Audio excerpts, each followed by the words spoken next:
after finishing school, I was called to a little church down in Montgomery, Alabama.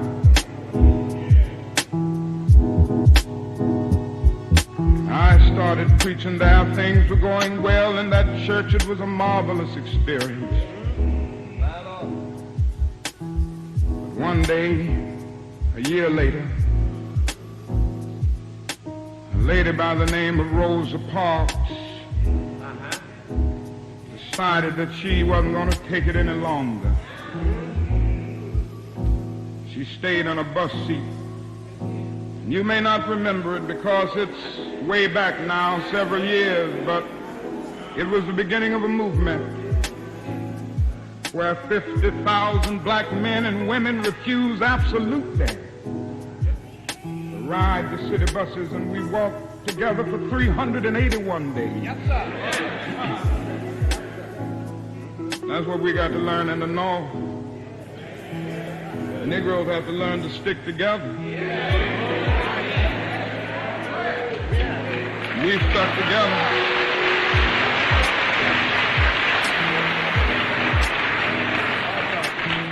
We sent out the call. No Negro rode the buses. It was one of the most amazing things I've ever seen in my life. People of Montgomery asked me to serve as the spokesman.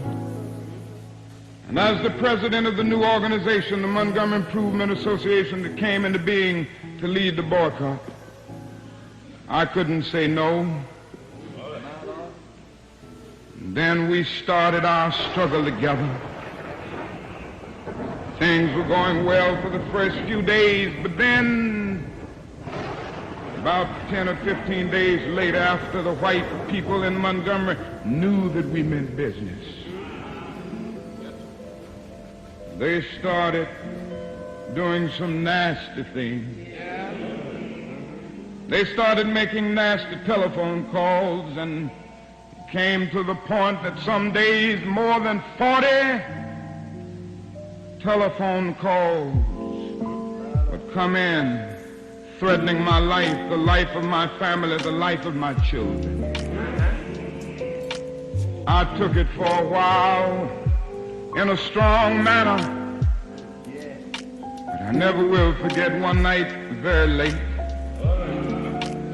It was around midnight, and you can have some strange experiences at midnight. I had been out meeting with the steering committee all that night. I came home. My wife was in the bed, and I immediately crawled into bed to get some rest, to get up early the next morning to try to keep things going. And immediately, the telephone started ringing, and I picked it up. On the other end was an ugly voice. That voice said to me in substance, "Nigger, we are tired of you and your mess now. And if you aren't out of this town in 3 days, we're gonna blow your brains out and blow up your house." I'd heard these things before, but for some reason that night it got to me. I turned over and I tried to go to sleep, but I couldn't sleep. I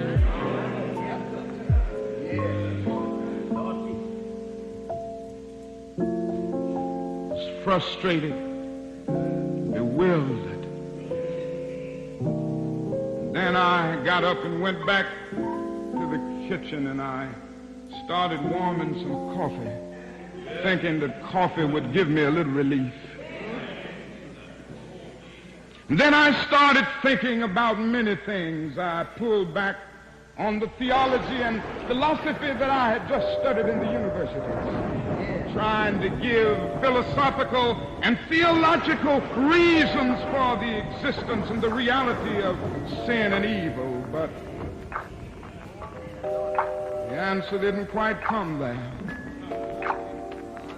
I sat there and thought about beautiful little daughter who had just been born about a month earlier. We have 4 children now, but we only had 1 then. She was the darling of my life. I'd come in night after night and see that little gentle smile. And I sat at that table thinking about that little girl and thinking about the fact that she could be taken away from any minute. I started thinking about a dedicated, devoted, and loyal wife who was over there asleep. She could be taken from me, I could be taken from her. I got to the point that I couldn't take it any longer. I was weak. Something said to me, you can't call on Daddy now. He's up in Atlanta, 175 miles away. You can't even call on Mama now. You gotta call on that something and that person that your daddy used to tell you about.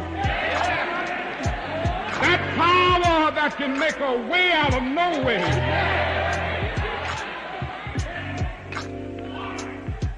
I discovered then that religion had to become real to me, and I had to know God for myself. And I bowed down over that cup of coffee. I never will forget it.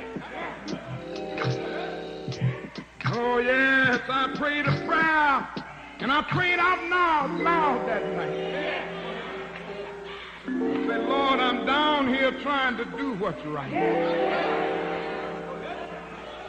I think I'm right. I think the cause that we represent is right. But Lord, I must confess that I'm weak now, I'm faltering, I'm losing my courage. It seemed at that moment that I could hear an inner voice saying to me, Martin Luther, stand up for righteousness. Stand up for justice. Stand up for truth. And lo, I will be with you even until the end of the world. I tell you, I've seen the lightning flash. I've heard the thunder roll. I've felt sin breakers dashing, trying to conquer my soul. But I heard the voice of Jesus saying, still to fight on. He promised never to leave me, never to leave me alone. No, never alone. No, never alone. Promised never to leave me, never to leave me alone. Sometimes I feel discouraged. I don't mind telling you this morning that sometimes I feel discouraged. I felt discouraged in Chicago. As I moved through Mississippi and Georgia and Alabama, I feel discouraged. Living every day under the threat of death, I feel discouraged sometimes. Living every day under extensive criticism, even from Negroes, I feel discouraged sometimes.